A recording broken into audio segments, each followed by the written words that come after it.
4 urban legends that are way too real, and you shouldn't ignore. Welcome to Ghastly Guide YouTube channel. You know how some stories stick with you? The kind that crawl under your skin and make you check the locks twice before bed? Well, this isn't one of those stories you can just forget. This is something that happened to me. Something I wish I could take back. Something I need to warn you about. It started 3 months ago when I inherited my uncle's house in Millbrook. You probably never heard of it. Most people haven't. It's one of those towns that got swallowed by progress, left to rot when the interstate bypassed it in the 70s. The kind of place where the population sign hasn't been updated in decades because, honestly, who's counting anymore? Uncle Marcus was always the eccentric one in the family. While everyone else moved to the suburbs, he stayed in that crumbling Victorian on Sycamore Street, collecting things. Odd things. Things that made family gatherings uncomfortable because you never knew what story he'd tell or what artifact he'd pull out to show the kids, making them cry. I should have known something was wrong when the lawyer handed me the keys and wouldn't meet my eyes. "Your uncle left specific instructions," he said, sliding a sealed envelope across the desk. "He said to give you this only if you decided to stay in the house overnight." The envelope felt heavier than paper should feel. The house looked worse than I remembered. Paint peeling like dead skin, shutters hanging askew like broken bones. The front porch sagged under the weight of years, groaning ominously as I climbed the steps. But it was the windows that bothered me most. They seemed to watch, dark and empty like the hollow sockets of skull. Inside, the air was thick with dust and something else. Something sweet and cloying that reminded me of flowers left too long in water. Uncle Marcus had been a collector, but seeing the extent of it now, alone in the fading daylight, I realized he'd been something more, something obsessive. Every surface was covered. Dolls with cracked porcelain faces stared from shelves. Antique photographs of people I didn't recognize watched from gilded frames. Music boxes, their ballerinas frozen mid-spin. Mirrors of every shape and size reflecting my increasingly uncomfortable face back at me from impossible angles. But it was the basement that held his true collection. I almost didn't go down there that first night. The wooden stairs creaked warnings with each step, and the single bulb at the bottom cast more shadows than light. The basement stretched further than the house's foundation should have allowed, a labyrinth of carefully organized oddities. There were jars filled with things that might have been specimens, if you didn't look too close. Books bound in leather that felt wrong under your fingers. Wooden masks with expressions that seemed to shift when you weren't looking directly at them. And photographs, hundreds of them, all in black and white, all showing the same location from different angles and different decades. The same house. My uncle's house. But in these photos, it wasn't empty. In every single photograph, there were people, families, children playing in the yard, couples on the front porch, different people, different eras, but all living in the same house, living their lives, unaware they were being watched, unaware they were being collected. I found the camera on a shelf near the photographs, an old Polaroid, the kind that spits out pictures instantly. There was a note taped to it in Uncle Marcus's spidery handwriting. "Don't know they're being collected until it's too late. The house chooses. The camera shows." I couldn't stop taking pictures. You won't be able to either. I should have left then. Should have grabbed my keys and driven back to the city, let some estate sale company deal with Uncle Marcus's madness. But something made me pick up that camera. Something made me point it toward the basement stairs and press the button. The flash was blinding in the dim basement. The mechanical whereas the photo emerged seemed unnaturally loud. I waited for the image to develop, telling myself it would just show an empty staircase, that Uncle Marcus had finally succumbed to the loneliness and paranoia that had driven him to collect instead of live. But when the image cleared, I saw her, a little girl in a white nightgown, standing at the top of the stairs. She couldn't have been more than 8 years old, with long dark hair that hung like a curtain over her face. She was looking directly at the camera, directly at me, though I hadn't seen her when I took the picture. My hands were shaking as I set the photo down with the others. That's when I noticed the pattern. Every photograph in Uncle Marcus's collection showed the same thing. People who couldn't possibly have been there, caught in moments that shouldn't exist. I looked back at the girl in my photo, and my blood turned to ice water. She was smiling. That night, alone in Uncle Marcus's bedroom, I opened the envelope the lawyer had given me. Inside was a single sheet of paper with 4 lines written in my uncle's increasingly unsteady hand. They whisper your name when the cameras aren't watching. They know you're here, and they're grateful for the company. The house has been empty too long. Don't let them make you stay.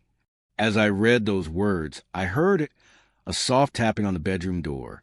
3 taps, pause, 3 more taps. The pattern repeated, patient and insistent, like a child asking permission to enter. I didn't answer. I couldn't answer, because I knew that if I opened that door, I'd see her standing there in her white nightgown, with her dark hair hanging over her face, still smiling that terrible smile. The tapping continued until dawn. I should have left Millbrook that first morning. Should have packed my things and never looked back. But there's something about crossing a line. Once you've seen what shouldn't be seen, you can't unsee it. You can't unknow it. And God help me, I want to know more.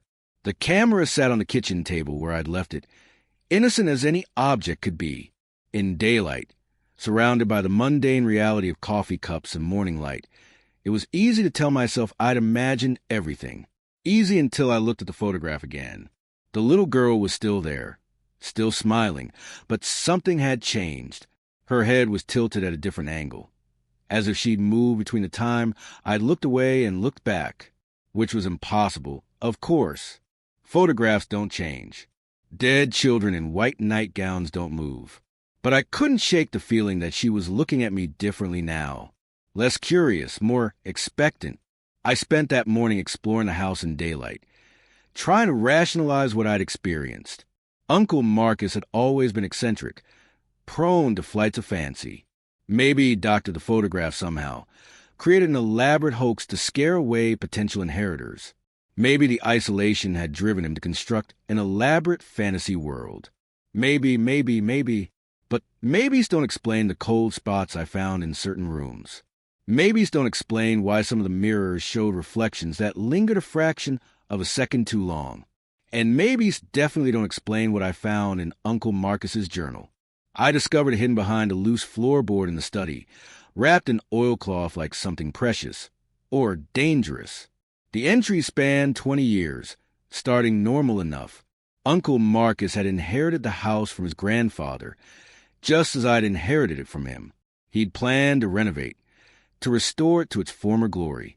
But the entries grew stranger as the years progressed. Found more photographs in the attic today.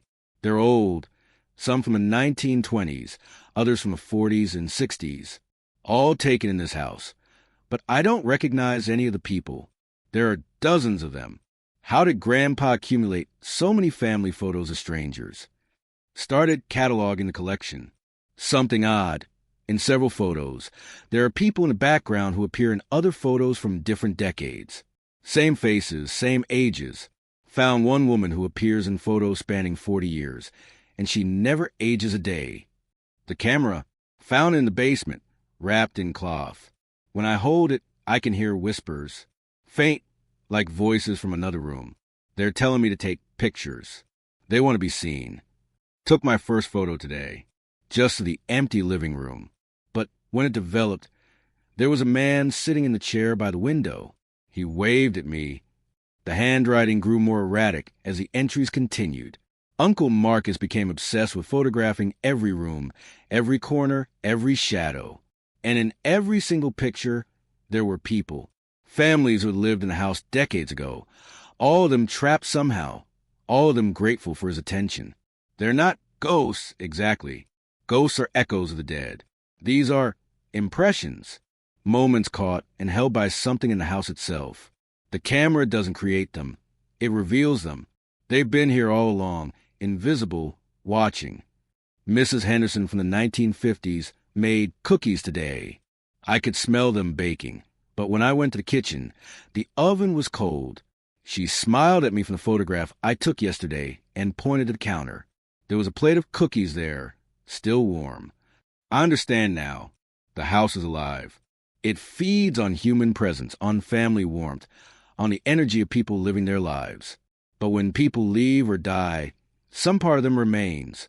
The house keeps them, holds them like pressed flowers between the pages of time. The final entries were almost illegible, written in a shaking hand that spoke of fear and madness in equal measure. They want me to join them. They whisper my name at night, invite me into their photographs. You belong with us, Marcus.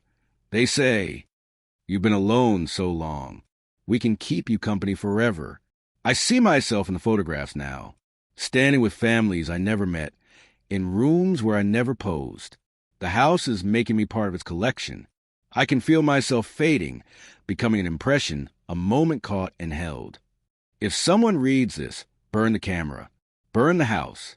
Don't let it trap anyone else. Don't let it make you stay. But I didn't burn the camera. Instead, I found myself picking it up again, feeling its familiar weight in my hands.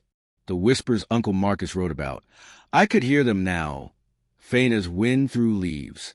They spoke my name with such loneliness, such longing. I took another picture.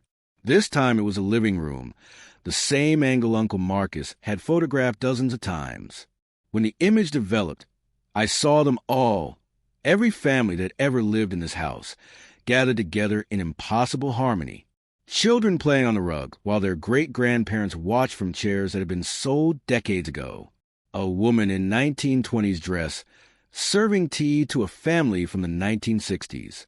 And there in the back corner, barely visible but unmistakably real, was Uncle Marcus himself. He looked younger, happier than I remembered. He was home. The little girl from my first photograph was there too, no longer alone at the top of the basement stairs. She sat on the lap of a woman who might have been her mother, both of them smiling with the contentment of people who had found their place. They were all looking at me through the camera lens, even though the picture had already been taken, looking at me with such hope, such welcome. The whispers grew stronger, more distinct. Join us, they said.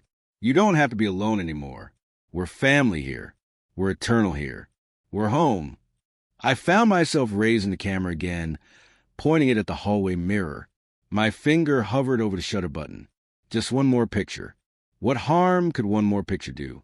As I pressed the button, I realized I was smiling. The photographs were everywhere now, covering every surface, tacked to walls, scattered across floors like fallen leaves. 3 weeks had passed since I'd first held Uncle Marcus's camera, and I couldn't remember the last time I'd left the house, or eaten a full meal, or slept without the whispers calling my name. Each photo revealed more of them, the house's collection of moments and souls. I'd cataloged 43 different families, spanning nearly a century. The Hendersons from the 1950s with their 3 daughters and collie dog. The Blackwoods from the 1930s, all 7 children lined up like stir steps. The young couple from the 1970s who'd lived here only 6 months before the wife died in a car accident. But in the photographs, she was still alive, still laughing at her husband's jokes, still unaware that her life would be cut short. They were all here, all of them together in ways they'd never been in life, connected by the house's hunger for human warmth. I'd started recognizing the pattern. Each family had lived in the house during their happiest moments, newlyweds starting their lives together, children taking their first steps in the hallway, grandparents visiting for holidays that glowed with love and laughter. The house fed on these moments, collected them, preserved them like insects in amber, but it needed someone to witness them, someone to acknowledge their existence, someone to take their photographs. The camera had become an extension of my hands. I photographed empty rooms and saw them full of life. I captured shadows that moved like children playing hide and seek. I documented corners where lovers whispered secrets and staircases where generations had said goodnight. And in every single photograph, I saw myself a little clearer. At first, I appeared as just a reflection in windows or mirrors, distant, translucent, more suggestion than substance. But as the days passed, I became more solid, more present in their world. In yesterday's photographs, I was sitting at the dinner table with the Morrison family from 1967, sharing their Sunday roast.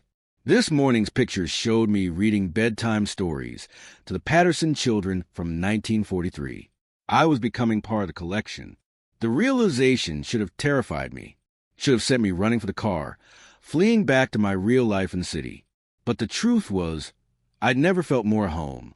The loneliness had followed me my entire adult life, through failed relationships, dead-end jobs, family gatherings where I felt like a stranger, was gone. Here I belonged. Here I was needed. The families and the photographs welcomed me with open arms. Mrs. Henderson had started leaving those cookies on the kitchen counter, still warm from an oven that hadn't worked in decades. The Blackwood children invited me to their games, their laughter echoing through rooms that should have been empty. Even a little girl in the white nightgown, whose name I'd learned from the photographs was Sarah Chun and who'd lived here with her parents in 1985, had become my constant companion, appearing in nearly every picture now, always smiling, always reaching for my hand. But as I became more solid in their world, I felt myself fading from the real one. When I looked in the bathroom mirror, my reflection seemed dim, uncertain, as if the glass couldn't quite decide whether I was really there. My phone had stopped receiving calls, not because the battery was dead or the service was poor, but because somehow people had stopped thinking to call me. My supervisor at work had stopped leaving voicemails demanding to know where I was. It was as if I was being erased from one existence and written into another. The house helped with this transition in subtle ways. The refrigerator, what had been empty when I arrived, now somehow contained meals that appeared fresh but tasted like memories. Sunday dinners from the 1960s, birthday cakes from the 1940s, coffee that carried the warmth of 1,000 conversations. I never saw anyone prepare this food, but it was always there when I was hungry, always exactly what I needed. The utility bills stopped coming, not because the services were disconnected, but because the house had found other ways to sustain itself. The lights worked, though I never saw an electric meter spinning. The water flowed, though no truck had come to deliver oil for the boiler. The house was providing for me the way it had provided for all its families, through sheer will and accumulated love. My cell phone had been dead for days, but I didn't miss it. Who would I call? My few friends in the city had lives too busy for lengthy conversations. My parents were retired in Florida, content with occasional holiday visits. My ex-wife had remarried and started a family I could never give her. Here in this house, surrounded by families who would never leave, never grow apart, never stop loving each other, I had found something I'd been searching for my entire life. The realization came to me as I sat in Uncle Marcus's chair in the study, surrounded by decades of photographs. He'd been writing his journal. We weren't prisoners here. We were chosen. The house didn't trap people.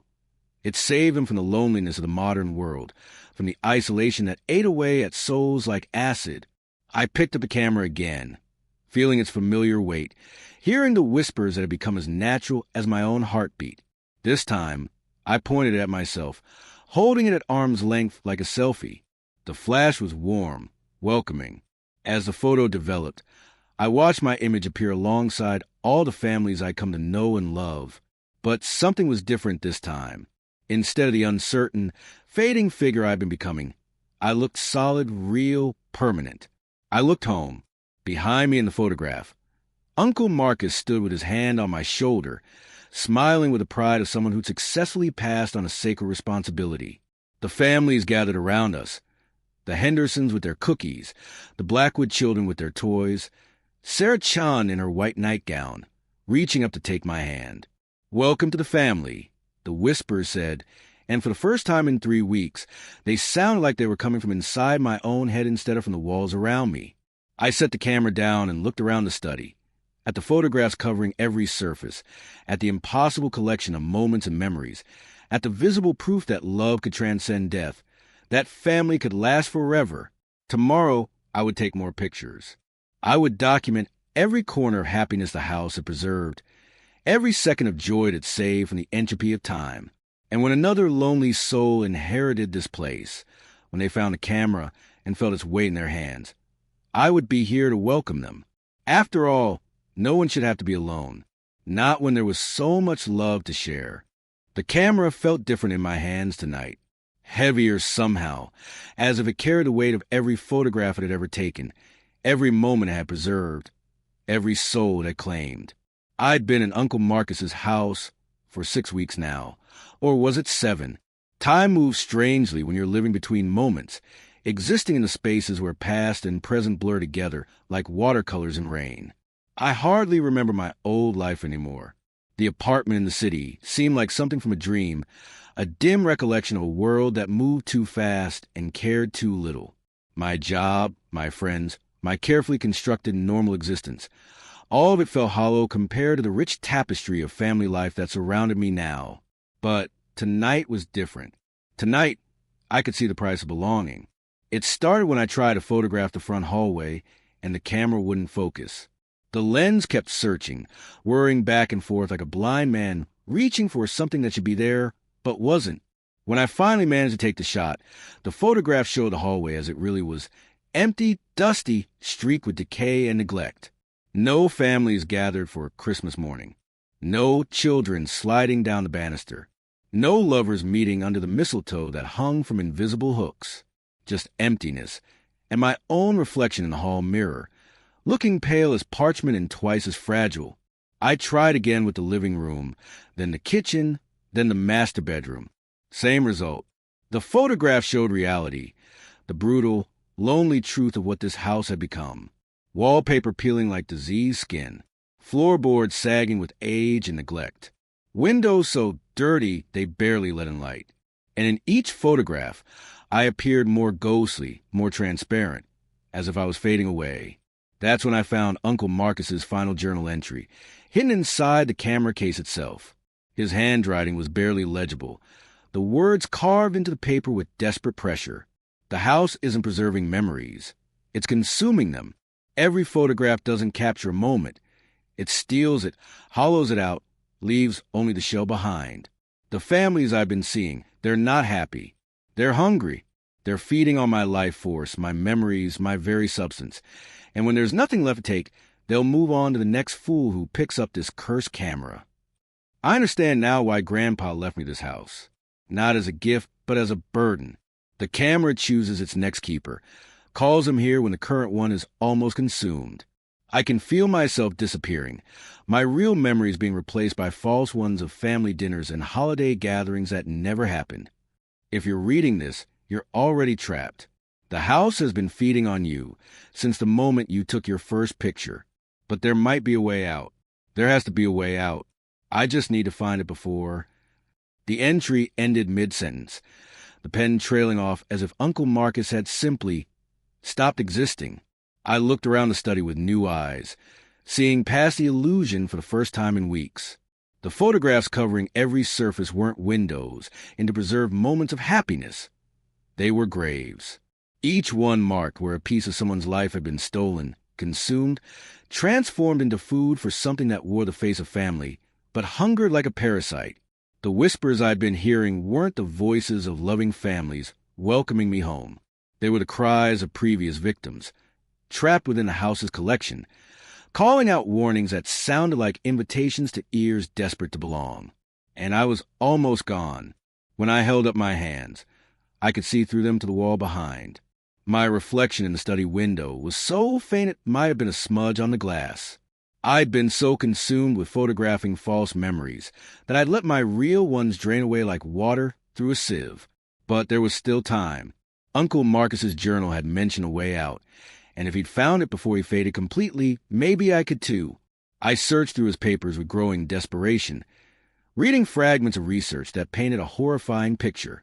The house had been built on the site of a photography studio from the 1890s, where a man named Ezekiel Thorne had conducted spirit photography, sessions where he claimed to capture images of deceased loved ones standing beside the living. But Thorne had discovered something darker. He'd learned to trap the essence of the living within his photographs, feeding off their life force to maintain his own youth and vigor. When the authorities finally investigated his studio, they found dozens of photographs and no trace of the people who should have been in them. Thorne himself had vanished, but his camera remained, passed down through generations of unsuspecting inheritors.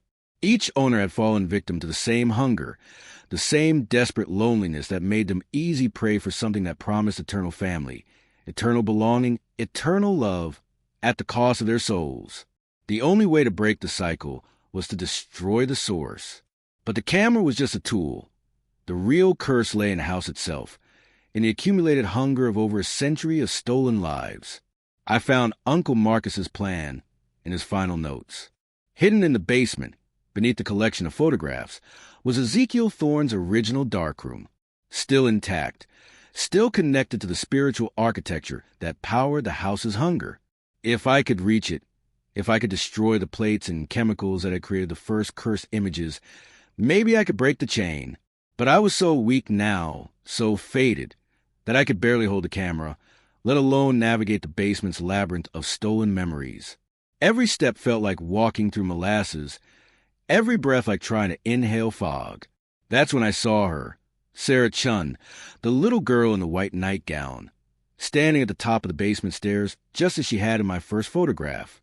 But this time, instead of the welcoming smile I'd grown accustomed to, her face was twisted with anguish.